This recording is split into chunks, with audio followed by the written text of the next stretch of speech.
Check this out, guys. That is me. This was sent to my mailbox. So either one of two things have happened. Number one, I'm a criminal. Or number two, I am the victim of a Karen attack. Guys, what do you think? Which one do you think it is? See, now Yuki is probably gonna agree with the Karen. Now my other two birds, they're pretty chill with me. But you know what? Let's go ahead and have you guys be the judge. We're gonna take a look at this trespasser alert right here. And let's see what you guys think. Be sure to leave a comment one way or the other. I don't care which way you guys will vote, but I'm gonna give you all the information and let you guys be the judge. So, I'm gonna read this to you. Michael Shao is a YouTube fisherman who has repeatedly and blatantly shown disregard for posted no trespassing signs and Maryland DNR fishing regulations. On July 26, 2019, Michael published a video on YouTube where he trespasses on Lake Linganore property to fish.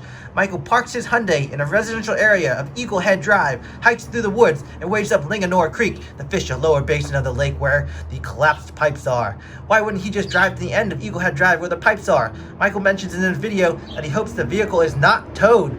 This is indicative of someone having knowledge that they are somewhere where they shouldn't be. Michael is a risk taker and will do anything to sensationalize his videos. Okay, so in order to completely tell the story, we're gonna have to go back to Lake Linganore, which technically isn't allowed, but I actually think it might be allowed. Let's go take a look. We are not actually at Lake Linganore, and I'm gonna tell you why. Reason number one, take a look at this. If we type in Lake Linganore right here, that's gonna cost me 54 minutes of driving time in order to get there. Not worth it, to be honest. And the second issue is that Karen knows my address. So if I was to go back over there again, then who knows if that Karen would show up at my house, maybe armed with I don't know, what do Karens use to attack people? I don't know, some tape? Target. I'm not playing anymore for the game. This is over. It's all over. This is over. This is over. This is over. I don't know. But what we can do is we can use the power of technology to illustrate exactly what is wrong with this right here. So number one, they say that I park at Eagle Head Drive.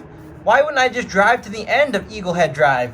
Well, if you look in the video, there's construction going on right there where I was going towards. And if you look on the map right here, let me show you guys where exactly I parked. I ended up parking down here. See this? See this construction? I parked right there because this whole section right here was blocked by cones because they were doing construction on the dam right there. There's nowhere for me to park because I literally could not. So that is that. And another thing. Right here, look at this. I was planning on fishing Linganore Creek. So naturally, I'm gonna, hey, what's going on over there? Hey, hush for 1 minute, please. All right, I was planning on fishing Linganore Creek, this creek right here. But, of course, I need to park somewhere around here to get to it, so I planned on parking here, end up parking there. I walk down, start fishing here, and I say, oh, look at this. This is a nice looking body of water right there. So I go up, I fish all around it, catch a couple fish, and I'm like, sweet, might as well keep fishing around this area. And by the way, there is not a single no trespassing sign anywhere in that vicinity of the dam. So while I was fishing, there were people there watching me saying, hi, what's up? You know, how you doing? How's the fishing? I answered them. And I was like, all right, sweet. I was going to fish the creek, but now I'm fishing this dam and things are going pretty well. So that's that. Now, if we go back to this document right here, Karen letter. Let's see, sensationalized videos, blah, blah, blah. 2 days prior to visiting Lake Linganore, he posted a video titled, I almost died trying to catch this fish. Nothing of the sort happened. He wore chest waders, stepped into a depression, and slipped in the creek. Now let's take a look at that video clip real quick. All right, get down in here. Woo, it's moving. How deep are we in right now? Not deep right here. How deep is it gonna get? Whoa! What happened there was that I slipped off a very high laydown, probably about 5 or 6 feet off the ground, went into the creek, and had I bumped my head, this was during post-storm conditions, extremely high and muddy, very fast current, completely black water, no, can't even see an inch into it. Had I slipped and hit my head, went into the water, boom, what happens? Easily can drown. Don't ever underestimate nature like this Karen over here. Nothing of the sort happened. I actually could have died. Anyone, if you guys watched that video, you could agree with me. Likely it would not happen, but it is within the realm of possibility. So, let's go back over here. Michael shows disregard for the rules in order to post his videos to his 1 million+ subscribers. Just recently, Michael was visited by the Natural Resources police officers who consulted the state's attorney's office for illegally transporting largemouth bass and bluegill to a drainage pond in his apartment complex, where first of all, it's my house. First of all, and they graciously advised not to charge Michael and warn him of his violations. They did warn me. Aside from violating, Michael failed to realize that the drainage pond is unsustainable and will dry up and kill the very fish he transported. Google Earth photos reveal. I'm sorry. I'm almost done. Google Earth photos reveals no water in the pond. Are all my fish dead? You know what? I'm gonna say that's a big no, considering I've seen fish in that pond. And number two, that pond has been there for, let me think, those houses were built in 1992. It is 2020. Those houses have been there for 28 years. That drainage pond has been there for 28 years. I've lived there for 3 years. Let's go ahead and we're gonna have to go for a drive.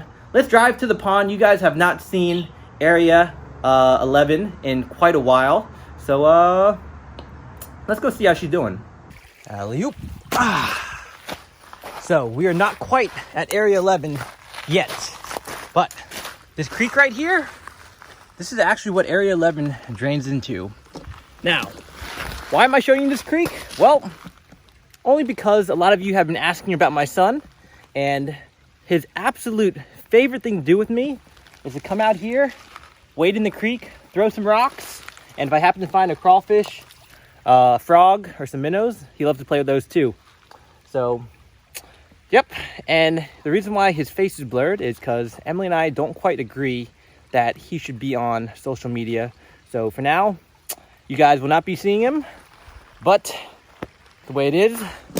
And now we're gonna head up to Area 11 to see if that Karen is right or not. The moment of truth. Here she is, guys. Area 11. Look at that. Oh, right there, there's something right there. That's probably a sunfish. Looking absolutely beautiful. A little bit overgrown on the edges, but as you can see, we did a pretty great job cleaning up the duckweed. It's finally gone. I mean, take a look. Just look at that. Look how open and beautiful that is.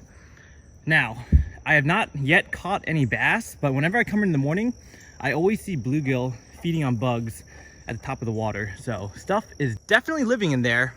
And I can say with close to 100% certainty that this pond is not dried up, and it ain't drying up anytime soon. I actually used my deeper sonar, threw it in there, threw it in the middle, 6 feet deep in the middle. And even around the edges, it's usually 3 to 4 feet deep. It's a pretty zoned out pond. Looking pretty good. You can hear the frogs out there. Oh, right there, right there. Oh, it's a turtle. Look at that. A turtle got washed in. Oh, that's the first turtle I've ever seen in Area 11. Hold on, let me get another view. I don't know if you guys can see him. Oh, he went down. He went down. Now, there is also a monster lurking in there. I mean, there's plenty of life. There's no question about it. You hear all the frogs? Shh, listen. A lot of dragonflies. Overall, I think we did a pretty damn good job at Area 11. Looking real solid. Now let's go back and review Karen's little notes over there. Whoa, it's hot out there. All right, let us see what is next on this very interesting piece of paper right here. We're just talking about a drainage pond is unsustainable and will dry up and kill the very fish you transported. I mean, if it's been there for 30 years, it'll probably be there for at least another 30. I wear a GoPro on my chest. That is true. Records all my interactions with authorities and people passing by while fishing. I will post pictures and video of security or police officers. Yes, I will post videos of police officers because that is my right to do so, and I know my rights. So if there is a police officer that's giving me trouble for no reason, you can bet that's going on the internet. Let's see. Other places. Here's the juicy stuff. Other places I have trespassed or violated local laws and regulations. Wilde Lake, Howard County. Fishing where signs are posted, no fishing conservation area. Now, this one, I think I'm probably more in the right, although technically Karen is also correct. You know what? It's not too far from here. Let's take a quick drive and see what that's all about. All right. Whew. We made it out to Wilde Lake. Now, this lake's very interesting. You're only allowed to fish about 1/4 of the lake. This stretch right down here to about 100 yards that way. That's it. You're not allowed to fish anywhere else on this lake. This lake is owned by the Columbia Association, aka the Rich Snobby People's Association, and they've imposed some rules on this lake.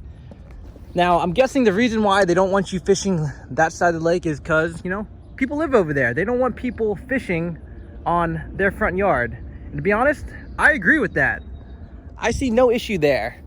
Now, I didn't fish over there, just to be clear. Let me show you where I did fish and that I do have a problem with them not allowing fishing there. This is the spot where I was fishing. If you guys look around, no one's house, public bench.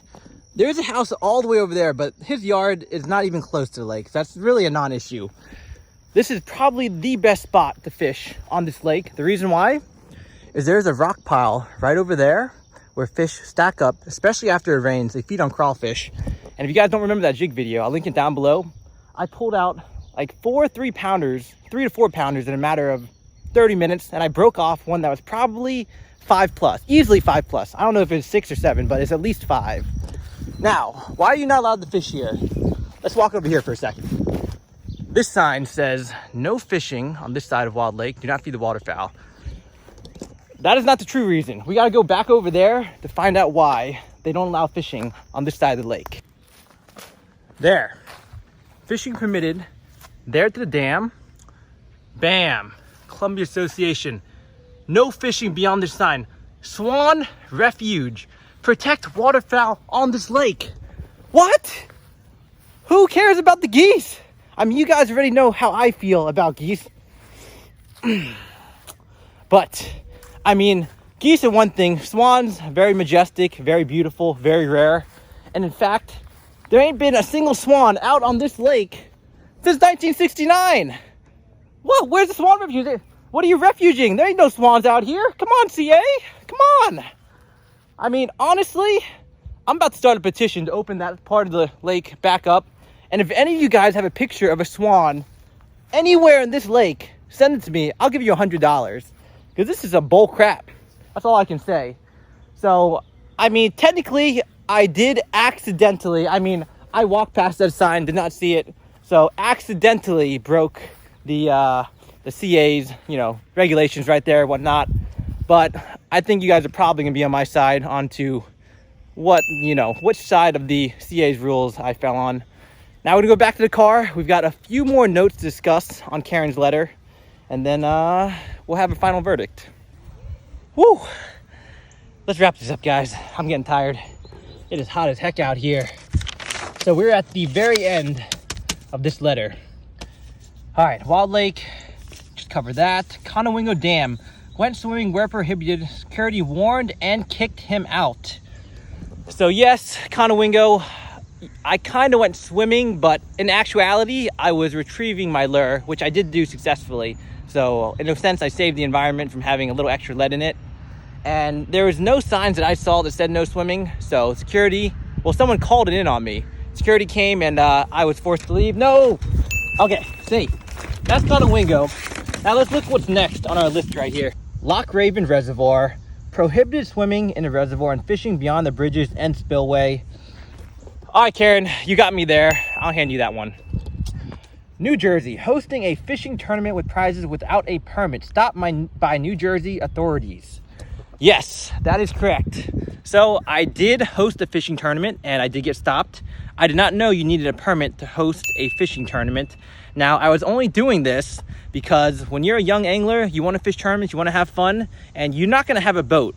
I mean, how often do you guys see bank fishing tournaments? Almost never. So that's why I wanted to step in and start hosting some bank fishing tournaments every month for you guys, my subscribers, just for something fun and friendly to do, and just to, you know, meet some other new anglers, have some fun, compete a little bit, maybe win a prize.